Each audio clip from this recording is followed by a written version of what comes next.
There are few experiences more exhilarating than discovering a genre for the first time, but when you do, one of a few things is bound to happen. If you expose yourself to the very best right away, you'll quickly be disappointed that nothing else holds up. If you jump right into the popular stuff, you run the risk of never exposing yourself to hidden gems. And if you start with the stuff that's garbage, you'll probably dismiss the rest of what the genre has to offer. Or if you are into the garbage stuff, nobody's gonna take your thoughts on it seriously since you have no taste. So what I'm really trying to say is, there is no good way to enjoy anime. Thanks for watching the video, don't forget to like and comment and subscribe. Well, that's only part of what I'm saying. What I really mean is that since there's no way to enjoy anime and make other people happy, you might as well make yourself happy. If people really think that they can make you feel like a lesser person because of the TV shows you like, and really let that idea sink in that you are a lesser person for the TV shows that you like, they must be so delusional and uptight that why bother trying to get their respect anyway? So if you want to spend 6 hours of your life watching, oh, I don't know, cute girls eating ramen,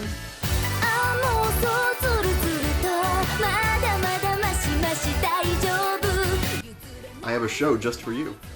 Ms. Koizumi Loves Ramen Noodles, or Ramen Daisuki Koizumi-san, started out as a manga series by Naru Narumi in 2014 and was later made into a live-action TV drama and then... Wait, what? What am I doing talking about anime then? Let's go track down that TV drama.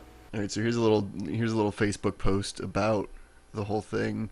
Supposedly it's got instructions on here for how to watch the episodes for free with like a trial of a Japanese video streaming service, so we'll see how that goes. Click on car in a garage. I'll click this. Take me to episode 1. 200. Sure. What does this take me to?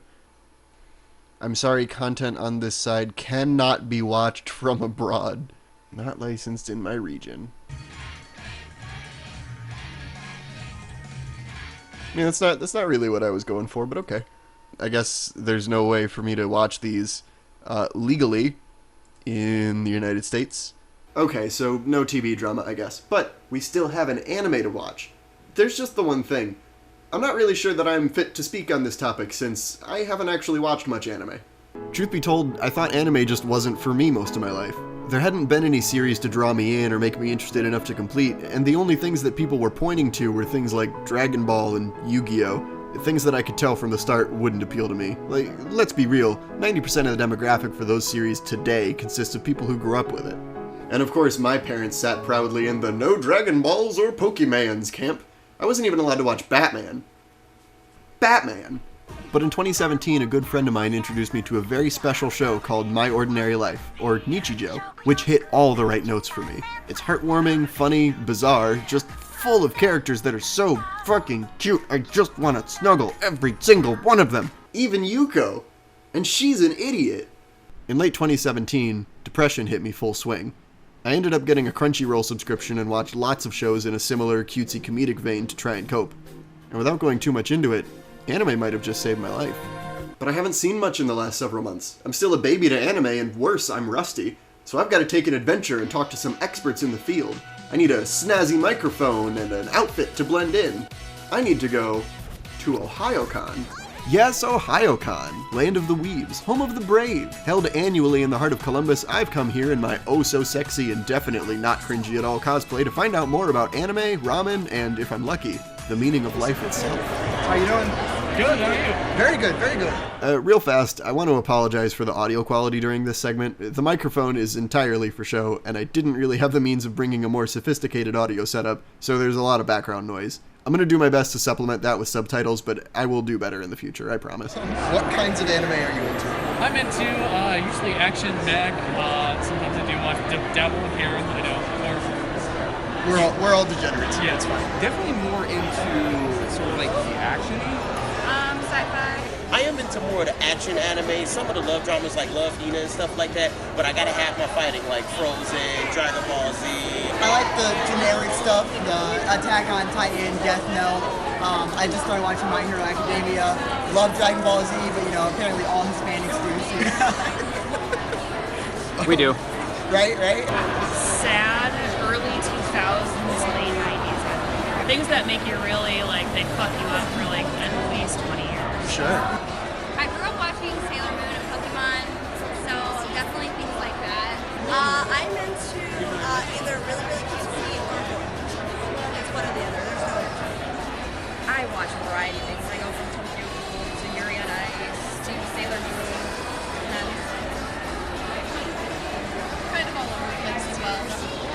just say sexy.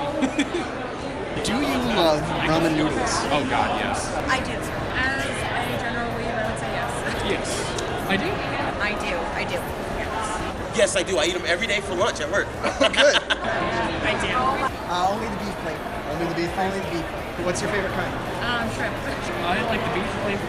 I like the tonkatsu. Oh yeah? Yeah, the tonkatsu. Anything that has any sort of like pork in it, like any sort of like pork base, is so good. Oh my God, the shrimp kind. The shrimp kind? Yes, I love shrimp fried There you rice go. and anything. Just chicken? Just chicken ramen is pretty good. Squid? Old now, so I eat honey bunches of oats. I actually make my own recipes and I throw away the little seasoning pack. So like I do like a soy sauce kind of teriyaki, vegetarian tofu kind of thing. Mushrooms too. Have you heard of or seen Ms. Koizumi Loves Ramen Noodles? Never in my entire life. I have not, no. Not at all, no. Have you heard of or seen Ms. Koizumi Loves Ramen Noodles? Not at all. I have not, no. Have you heard anything about it? No. Not heard of it? Maybe No, heard about I've it? not heard of it. Crunchyroll, you're not doing your job. You promoted the shit out of that show, and no one knows what it is. No. Not heard of it or anything? I've heard of it a couple times, mainly from him, but Sure. No, I have not. But you've heard of it. Yes, I've heard of it. Ms. Koizumi Loves Ramen Noodles. I have not. I need to start watching it. Oh yeah? Good things about it. Yes. How do you feel about it? Loved it up until 2007. After that, it just got weird. Who is your waifu? Oh, wow. When it comes to anime, it has to be. Oh boy, that's a tough one. You put me in a tough spot. Yeah. Like, I would have to say Tifa from Advent Children. It does count. Ruby from Fairy Tail. Eric's Scarlet. So many. So many. Too many to pick from. I love Megaman. From Puss. Konosuba. In Karmat from Golden Kamuy. probably Mikasa from Attack on Titan. There you go. She's pretty thick. Not as thick as Eren, but you know. Who is your waifu?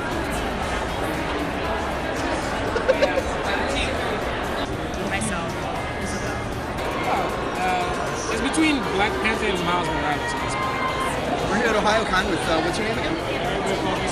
Swaggy. I like that. Alright, I have to come clean. We actually gave Swaggy here a totally different set of questions for this segment, so thank you, Swaggy, for being a good sport about it. Well, that was fun, educational, and didn't make me question my gender at all.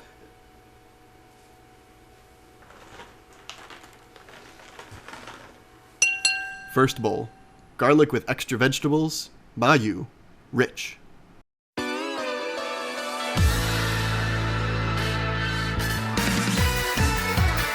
Let it not be understated that the opening to this show is positively kick-ass. Look, if you stop watching here and you only end up with one takeaway from this show, please let it be this track, Feeling Around by Minori Suzuki. The visuals here are really crisp and suit the song well. My only worry about the intro is that maybe it's a little too upbeat. Like, it's cool for sure, but once you get a sense of the show's actual tone and pace... ねえ、含みに行こう。私塾。ごめん、私も帰る。今日ご飯当番なんだ。Yeah. You might expect the show to jump right into understanding Ms. Koizumi, but make no mistake, our real protagonist is Yu Osawa. Yu just loves cute girls. Lucky for her, she lives in an anime. When she's not daydreaming in class about how cute her new classmate Ms. Koizumi is, she's getting in trouble for daydreaming in class about how cute her new classmate Ms. Koizumi is. And when she's not getting in trouble for daydreaming in class about how cute her new classmate Ms. Koizumi is, she's getting teased by her friends for getting in trouble in class for daydreaming about how cute her new classmate Ms. Koizumi is. On her way home, Yu chances upon Koizumi standing in line for a ramen shop and spontaneously decides to join. 私、同じクラスの大沢優。獅子座の大型。よろしくね。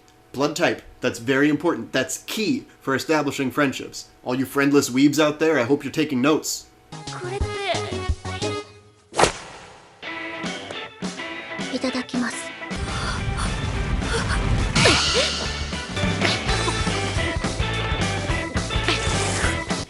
I really like this show, guys. Fun fact, in Japan, it's considered rude to not slurp your noodles. In fact, eating food loudly is considered an audible compliment to the chef.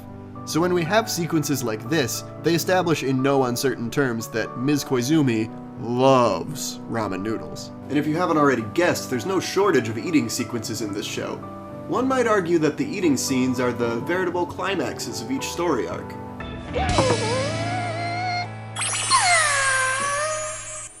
And I do mean climaxes. Most of the arcs end with a little joke scene in this chibi art style, and they all end with this adorable jingle that's been stuck in my head for the better part of a year now.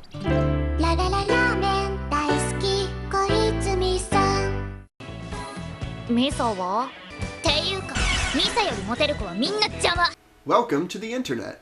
Yu has an innocent misunderstanding about how a certain kind of ramen is made, and Koizumi's reaction is to get weirdly upset and corrective about it. Welcome to the internet. Later on, Yu follows Koizumi into another ramen shop.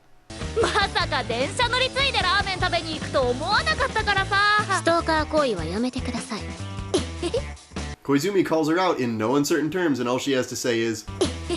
The episode outro song isn't as strong as its intro, and the animation is just this chibi-style art, which is fine, but it's not much to look at. Though the increasingly modern TV set gimmick is pretty cute. And I can't deny the four of them in the little cup ramen suits is something I definitely want on my fridge. Don't let your dreams be dreams. Second bowl. Hokyoku Koizumi-san. This episode starts with Misa, you know, the jealousy-prone diva friend, getting dumped in public.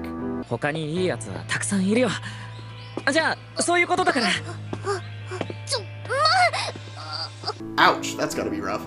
I mean, it's not like he was making a big show of it, but, you know, have the courtesy to invite her over and talk things out on the couch. I've been broken up with on this couch 3 times.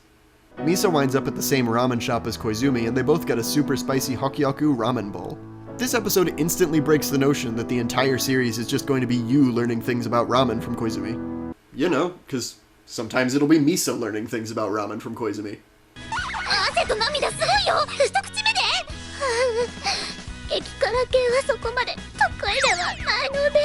Unlike Yu's stalkerish attempts to befriend Koizumi, she and Misa actually have something to bond over, so they exchange contacts when...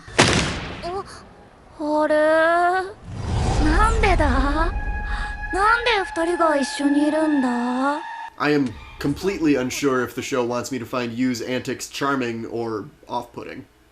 In the next act, Yu's other friend June, who is the class representative, is asked to talk to Koizumi about why exactly she turned in an exam sheet completely blank.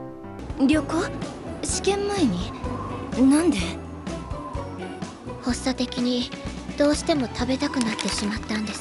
just when the topic inevitably shifts to ramen...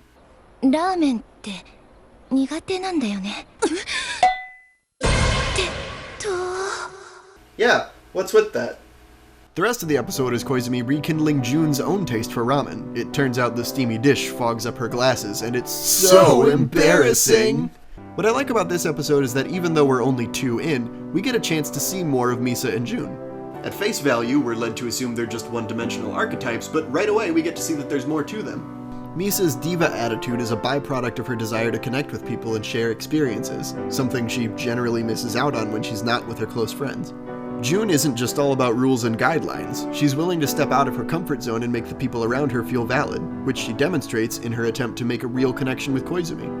Even Koizumi herself is shown to have a human side behind her unbreakable exterior with how she's uneasy with spicy food, and she has slip-ups, just like with her exams. The show doesn't go on to have very many characters, so I'm glad that they took the time to flesh out these ones at least a little bit. The bad news is, that's kind of all we get for a while. Third bowl. Saimin, flavor concentration counter, instant noodles. In this arc, Yu learns that in Hawaii you can buy ramen at WickDaniels. You know, the world's largest restaurant chain. WickDaniels. The episode starts with Yu inviting Koizumi to come and eat at Wacky D's, which prompts her to have a flashback to her trip to Hawaii, complete with bikini shots at compromising angles and a cashier who is clearly not a native speaker of English. Okay, anything else? No. Give a second, please.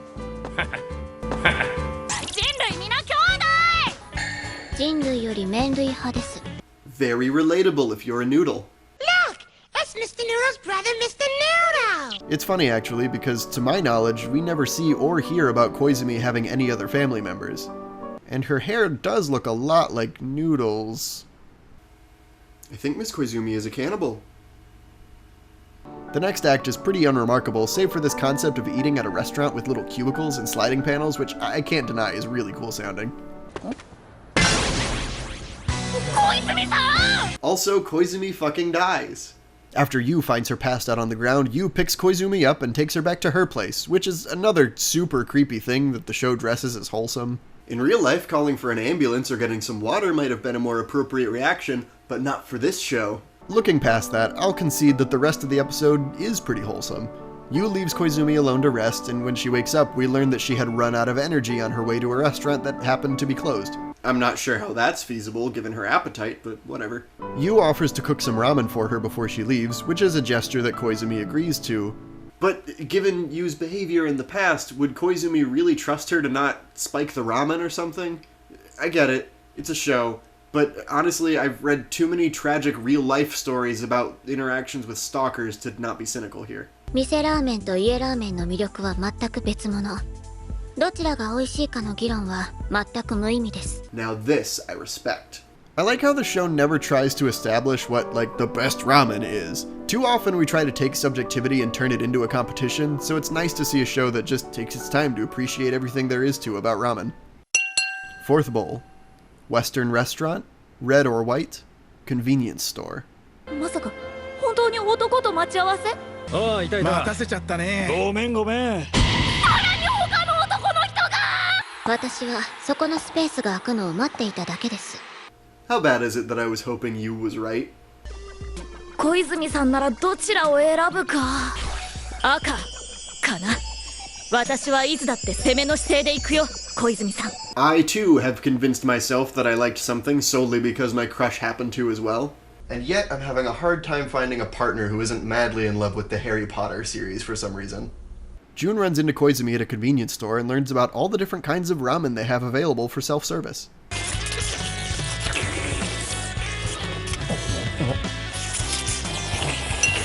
Fifth bowl. Tomato ramen, Euglena, huge line. ツルツルした縮れ麺に絡むほのかな酸味と甘みのトマトスープ。さらにそこにトロトロのチーズが溶け合って。Oh, this whole tomato ramen thing sounds really good. I'm a sucker for Italian food. Or, you know, what passes for Italian food here in the States anyway. Now that has me curious. Is this Italian-style Japanese food any less authentic than Italian-style American food? Well, authentic or not, I'm still going to gorge myself on multiple frozen pizzas every week until I die. Or if for some reason I ever start taking a medication that changes my body chemistry. Not that I would. What the? トマトラーメンといえば、以前ユウさんに作っていただいたラーメン。私だって本当はもっとユウさんと仲良くなりたい。いつかあなたに伝えたい。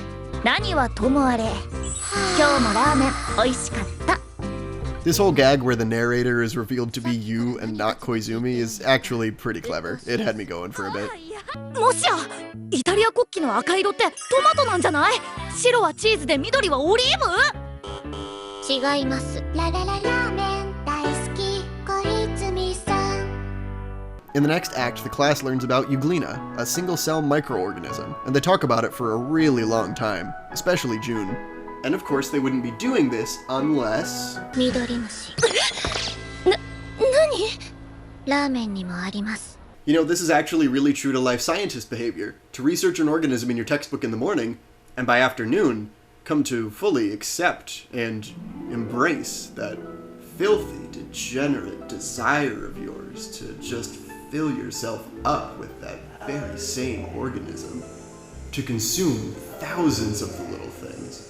To let each one drip sensuously down your esophagus until your entire body loosens all of its agency in a moment of pure ecstasy as you let out.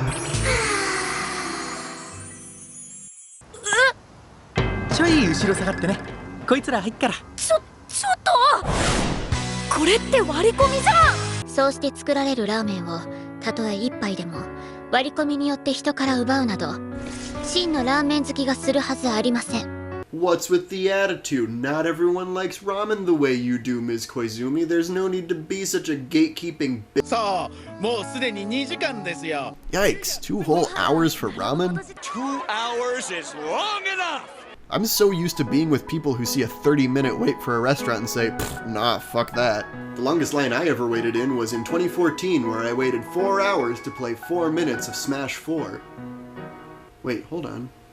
4 minutes of Smash 4 in 2014. 4 hours. 6th Bowl. Morning Ramen, Hiyashi, Museum.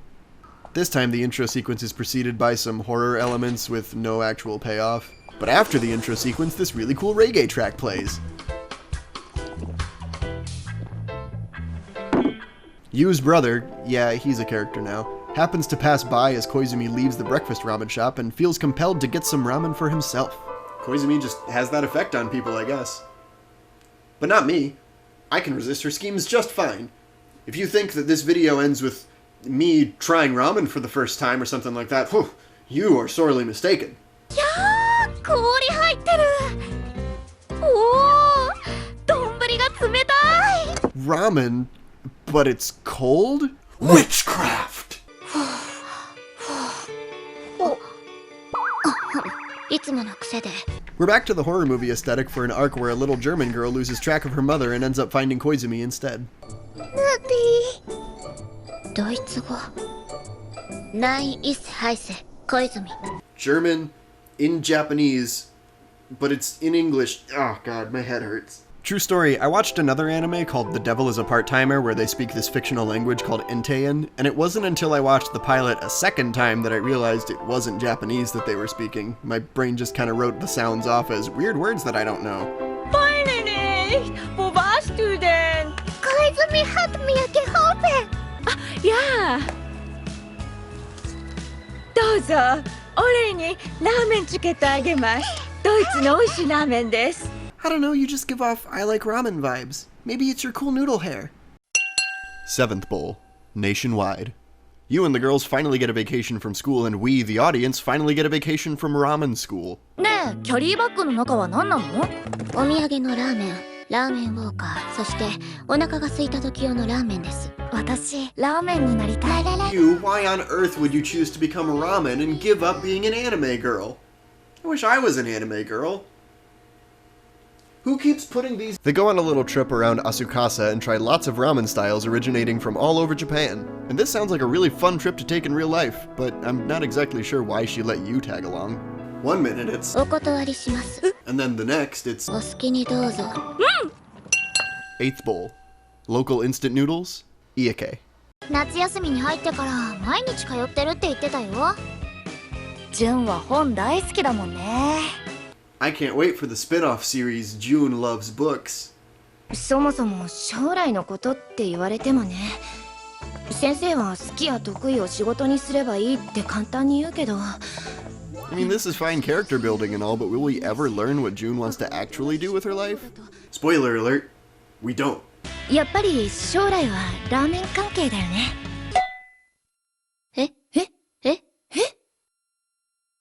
特に何も考えてませんが。 Never considered the ramen industry. I find that hard to believe given the countless number of friends I've had who played 2 video games and decided it's their lifelong career passion. I'm putting in my application at Full Sail University. なあ、昼何食う？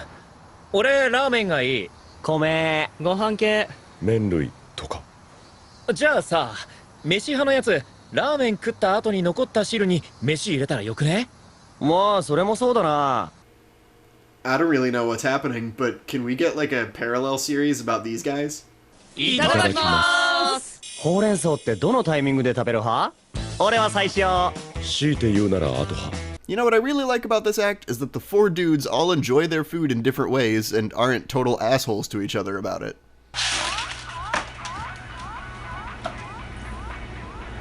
Ugh, freak. How would you eat like that?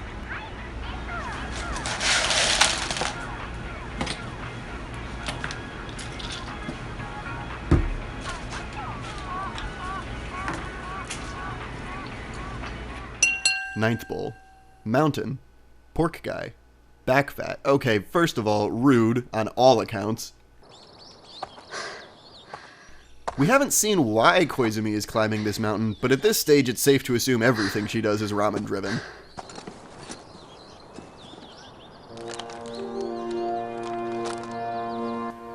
I rest my case. Between Cool Man and Wick Daniels, this show has some of my favorite examples of product displacement. Product displacement in anime is a topic that's explored by Red Bard if you want to check that out as well.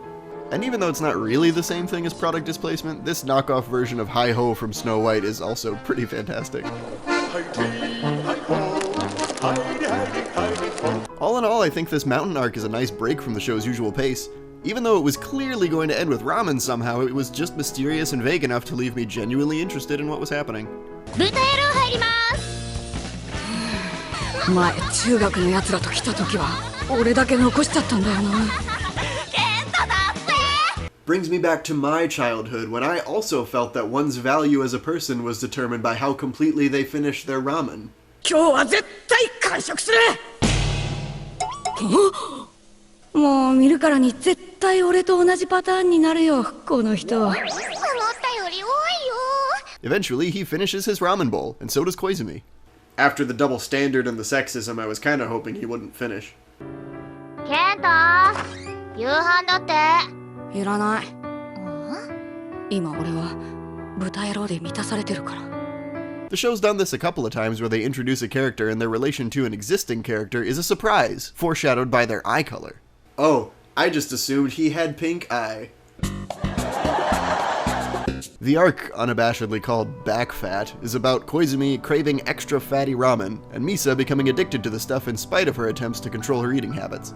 And apart from this little ending gag, this is a you-free episode. Hashtag, fuck you. 10th Bowl. Ramen with unknown flavor. Conveyor belt ramen. Accepting challenges. We've gone directly from a you-free episode to one where we get to see her in the shower. Hashtag, fuck you. じゃあ、おやすみ。おやすみ。 You know, whenever anime characters are depicted watching television, I can never tell if they're watching anime or just regular TV. ラーメンっ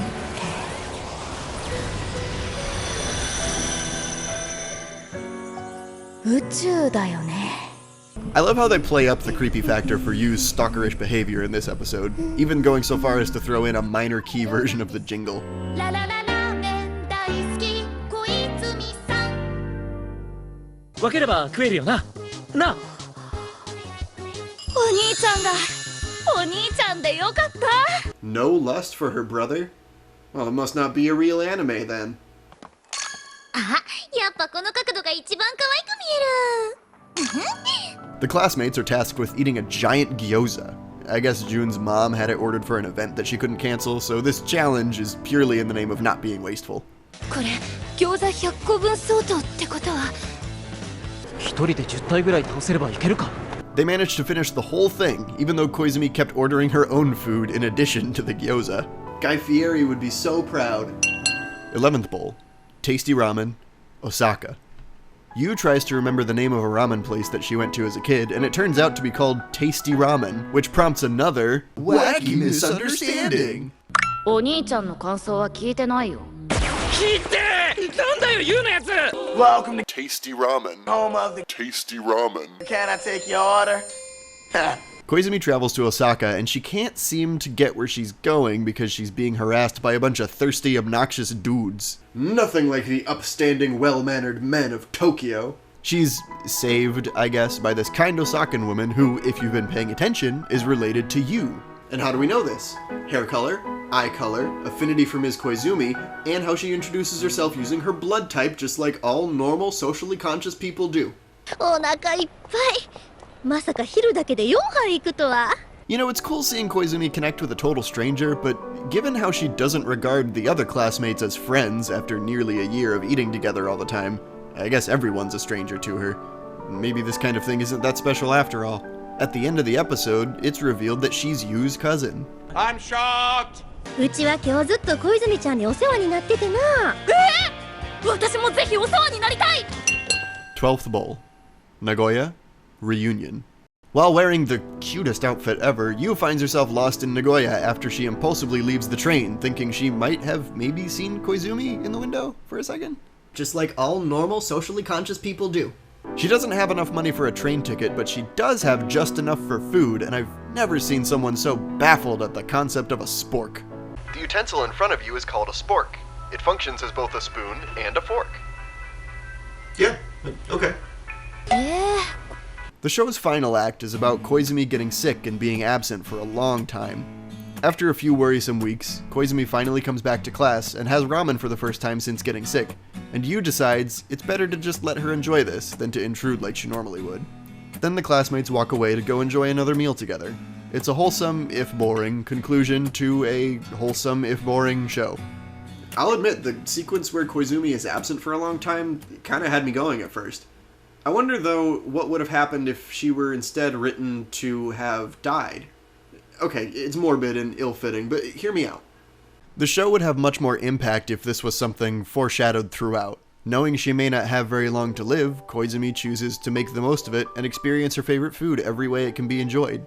It'd explain her outburst at the long line, seeing people who not only take precious time from her, but who take the enjoyment of something so special for granted. It'd give her classmates a reason to figure her out rather than just dismissing her bizarre personality as just how she is. It'd explain her desire to keep distance from new friends, since that emotional investment would make her passing more difficult for them, and for her. It could wrap up with a heartwarming visit from Yu, Misa, and Jun, where Koizumi apologizes for being so cold, while Yu likewise apologizes for her clingy behavior. Maybe Yu makes her some homemade ramen while she's sick to cheer her up. They thank Koizumi for sharing the joy of ramen with them and teaching them so many things about her favorite dish. And then, some days later, they learn the sad news. This ending would be a downer, sure, but I actually think that it would be no less wholesome. There would be a lot to walk away with, a lot of positive themes like treating people with dignity, respecting their boundaries, doing what you're passionate about, regardless of what other people think, taking the time to appreciate the small things in life because they do add up, and I think most importantly, not underestimating the value of other people, even if all you relate on is a single dish. Apologies for entering the territory of fanfiction for a second there. Honestly, without the threat of fatality, there isn't a lot of reason for the sequence of Koizumi getting sick to happen. You letting her have this meal unmolested isn't much of a shift in character, and I don't get the sense that anyone else came away from this year of events with much growth. If anything, Koizumi's last comment of "do as you please" is a step up from the no thank yous she's given historically, but it's still not much. Final bowl. Thank you for the meal. I don't want anyone to get the sense that Look at This is dedicated to bad media or just things that are worth skipping. Complaining and critiquing is fun and all, but honestly, I do really like this show. I'm not going to compare this show to its original manga since, 1, I didn't read it, and 2, whenever you make an adaptation of something, you have the opportunity to mold the experience to fit the new medium and work around the original's hang-ups. Since the creators of the anime are making a brand new thing, the notion that they have this responsibility to stay true to the original and not improve upon it at all is frankly silly, and it's especially not valid here. At the same time as this show was airing, to the exact day I might add, another anime was taking a bigger piece of the spotlight, Laid Back Camp, or Euro Camp. This show and Ms. Koizumi both made attempts to be educational within their cutesy, funny premises. And while Ms. Koizumi definitely delivers in the education department, it doesn't give a very memorable or impactful story or characters. I think a big part of Laid Back Camp's success can be attributed to its ability to do both, really effectively, even though the story never gets very deep. I find it really hard to criticize the story of Ms. Koizumi Loves Ramen Noodles. Could they have taken the conflict between Yu and her friends and made it more prominent? Totally. Could they have made Yu's stalkerish antics a bigger focal point in the show? Definitely. Could they have turned the entire series into a heart-wrenching ballad centered around death? I wish. But while I can think of a dozen things that would make it more gripping, I get the sense that the show isn't trying to be gripping. It's trying to be simple, unintrusive, and easy to digest. No pun intended. Ms. Koizumi does do a lot of things really well. It's pretty to look at, especially the illustrations of food. It does a great job of making everything look appetizing, even for a picky eater like myself. And most of the ramen shops are places you can actually visit in Japan, if not based on similar places. The animation and voice acting is right where it needs to be, and I did happen to learn a lot of things about ramen after watching through it a couple of times. It takes its time with atmosphere and set dressing, which may not be your thing if you're more interested in action and drama, but it pulls you into its world really effectively. Whenever I watch one of the restaurant scenes, I do feel the urge to go out and eat. In my view, the best way to critique something is to weigh it against its goals. And if the goal of Ms. Koizumi Loves Ramen Noodles was to use impossibly cute anime girls to get me to try ramen noodles...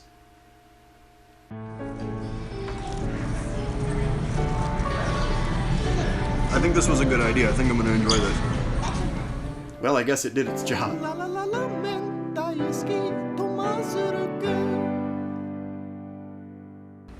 This episode of Look at This has been brought to you by the immense generosity of Tinker and Schmergen. Y'all are wild, and I love you both.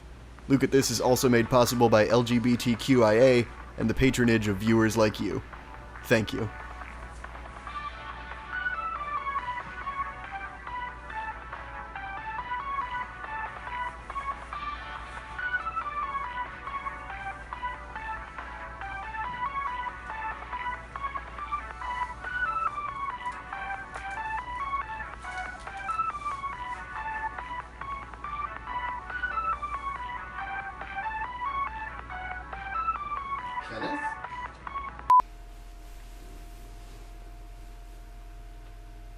Full Sail University. In the next act, use other friend. Use other friend.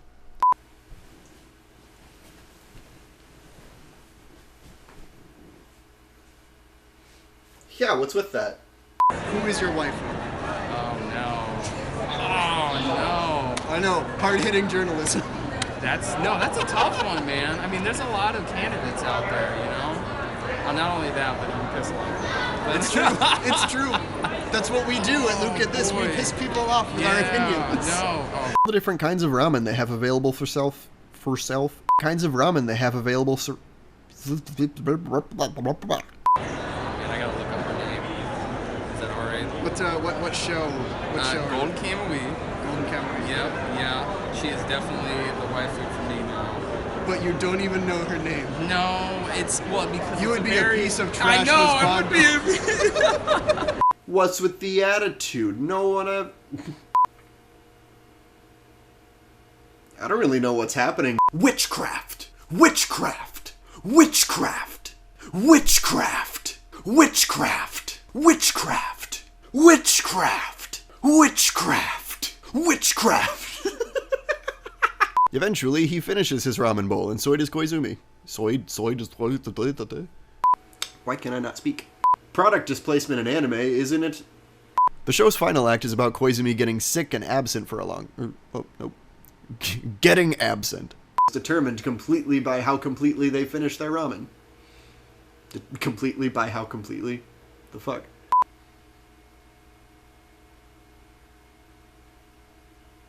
Other people have in your own life, because even do both effectively.